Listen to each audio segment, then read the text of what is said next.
Agité, animé, la session parlementaire de mars annonce un débat houleux. Il faut procéder à la révision de cette loi. Est-ce que le scrutin à tour unique est anti-républicain? Léonard Chéou Kitundu, sénateur, invité d'ITW.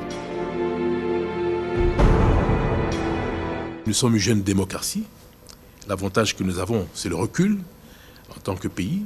Après une pratique institutionnelle de 4 ans, c'est tout à fait normal que nous jetions un regard sur ce qui a été fait et les difficultés auxquelles nous avons été confrontés, les dysfonctionnements que nous avons décelés pour y apporter des remèdes.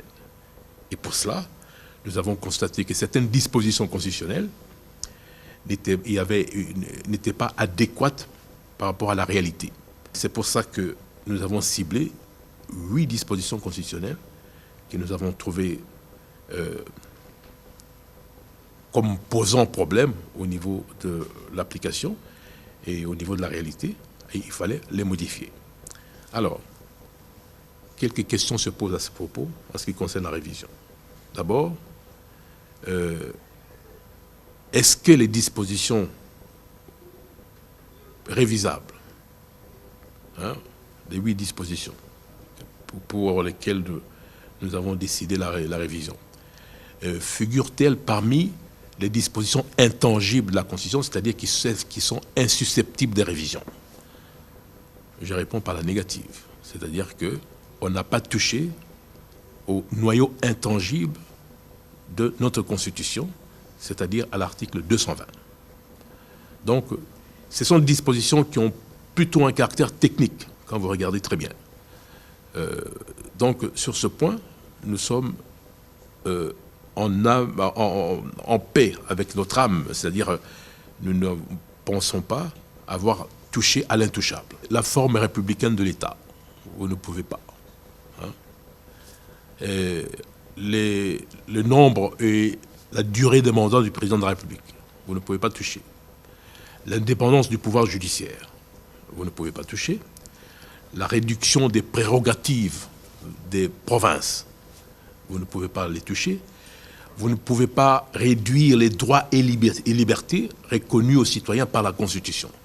Voilà. Ce sont toutes ces dispositions-là auxquelles vous ne pouvez en aucun cas toucher. Il ne s'agit pas de Joseph Kabila.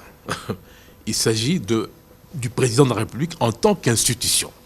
Okay? Ça veut dire que, quel que soit celui qui est à la tête de l'État, ce n'est pas en faveur d'un chef de l'État intuito personae. C'est pas ça. Alors, l'article 69 de notre Constitution fait du chef de l'État le garant de la nation. C'est lui qui incarne la nation. Et confie aussi au président de la République la prérogative de procéder par son arbitrage, donc de veiller par son arbitrage au fonctionnement régulier des pouvoirs publics, donc des institutions. C'est l'article 69. Et puis, je dois vous rappeler que le chef de l'État, en tant que président de la République institution, peut dissoudre l'Assemblée nationale.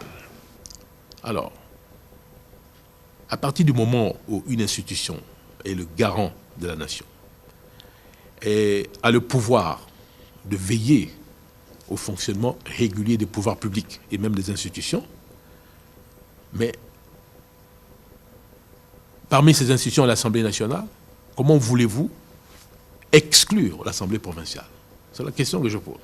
Et comme on dit en langage simple, qui peut le plus, peut le moins. Alors, imaginez, et la République, et je rappelle aussi, la République démocratique du Congo, selon la Constitution, est une république unie et indivisible. Il faut que les gens se le rappellent très bien. Alors, comment voulez-vous que le garant de la nation, celui qui est chargé par la Constitution de veiller au fonctionnement régulier des pouvoirs publics et des institutions, tolère, sans pouvoir d'intervenir, et soit indifférente lorsqu'il y a une crise persistante en province entre l'Assemblée provinciale et l'exécutif provincial, au point de bloquer le fonctionnement des institutions provinciales et par conséquent paralyser le fonctionnement de la province. Ce n'est pas normal. Il faut que celui qui est le garant de la nation intervienne pour faire débloquer les choses. C'est pour cela qu'on lui confère le pouvoir de dissoudre l'Assemblée provinciale. Mais ce pouvoir-là de dissolution est bien encadré. D'abord, c'est tout à fait exceptionnel. Il faut qu'il y ait une crise persistante qui menace de paralyser le fonctionnement régulier des institutions provinciales. Ça, c'est la première chose. Donc, ce pouvoir est déjà encadré parce que c'est vraiment exceptionnel. Deuxième chose, le président de la République ne peut pas dissoudre seul sans consulter le bureau de l'Assemblée nationale et le bureau du Sénat, qui est justement le Parlement de la République. Alors, s'il vous plaît, on ne peut pas là considérer qu'on a accru le pouvoir du président de la République parce que l'usage de ce pouvoir est bien encadré. Donc, on n'est pas ici dans une situation de dictature, on est dans une situation d'un président de la République élu au suffrage universel, garant de la nation et chargé de veiller au fonctionnement régulier des pouvoirs publics. Donc vous comprenez qu'on ne peut pas accepter que le président dissolve l'Assemblée nationale et soit impuissant face à une crise qui persiste en province et n'est pas pouvoir dissoudre l'Assemblée provinciale. Nous pensons qu'il y a aussi quelques problèmes par rapport à la loi électorale. Et il faut procéder à la révision de cette loi. Pour quelles raisons? Là, encore une fois, c'est par rapport au mode de scrutin. Nous venons de vivre une expérience avec la représentation proportionnelle intégrale. Le grand problème avec la représentation proportionnelle intégrale, c'est l'inefficacité gouvernementale. Une gouvernabilité discutable et parfois compliquée. L'avantage de la représentation professionnelle, c'est la représentativité de plusieurs sensibilités politiques qui existent dans le pays. C'est ça l'avantage. Le désavantage, c'est l'inefficacité en matière de gouvernance. C'est pour ça que, pour ne pas retomber dans l'autre extrême, parce que le scrutin majoritaire a l'avantage d'une stabilité gouvernementale avec l'efficacité que cela implique, le désavantage, c'est que là, on met de côté certaines sensibilités politiques. Alors ce que nous voulons maintenant, c'est de trouver un scrutin qui concilie les avantages de la représentation proportionnelle et du scrutin majoritaire, pour arriver à un scrutin mixte. Nous voulons adopter le système mixte.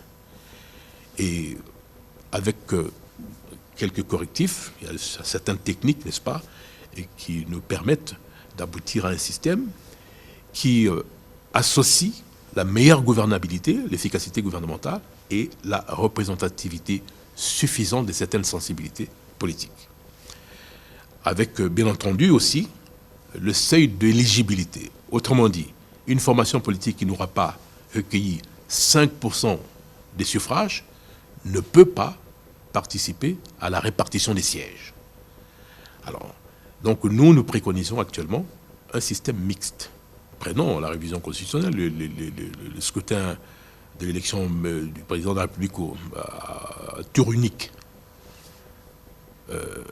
En quoi cela favoriserait le candidat de la majorité? Moi, je ne vois pas du tout. Parce que les règles sont les mêmes.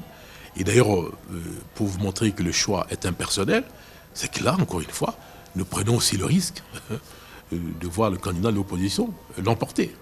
Donc, au fait, le choix est impersonnel. Ça, c'est ce que je dois vous dire, que, indépendamment de toutes les raisons qui ont été avancées et qui sont connues maintenant, il y a d'abord le coût. Beaucoup de gens minimisent cela, mais c'est vrai, le coût est un argument fort.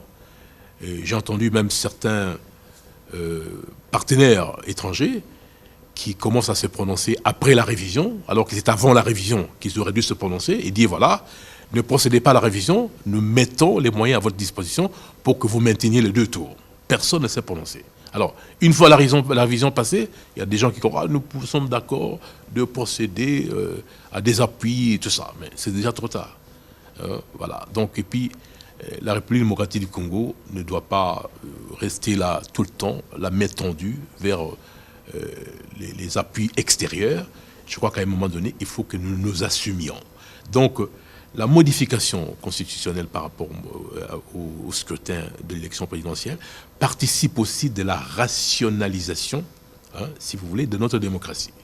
Je tiens à vous dire que l'avantage du scrutin unique, c'est que justement, vous savez, là où on est dans les pays qui expérimentent le détour, l'adage selon lequel on choisit au premier tour et on élimine au second tour. Nous voulons qu'on élimine, qu'on choisisse au premier tour, ou donc au seul tour, et qu'on élimine au même moment, pas en deux fois. Cela permet, je parlais de la rationalisation, de l'émergence d'un candidat à la présidence de la République qui doit tout faire pour avoir une assise nationale. Vous comprenez? C'est très important. C'est-à-dire que pour que vous prétendiez à la magistrature suprême, vous devez tout faire pour convaincre, en tout cas, sinon l'ensemble du pays, au moins les citoyens de l'ensemble de provinces. Sinon, vous serez dans presque l'incapacité de l'emporter.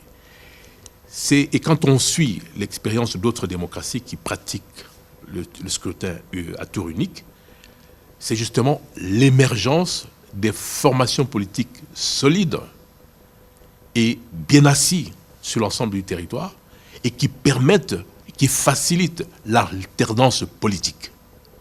Je vous donne l'exemple de la Grande-Bretagne. La Grande-Bretagne, c'est la mère des démocraties.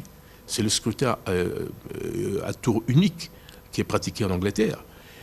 Mais en Angleterre, on a vu s'imposer deux grandes formations politiques qui s'alternent selon les circonstances, avec un petit parti charnière entre les deux.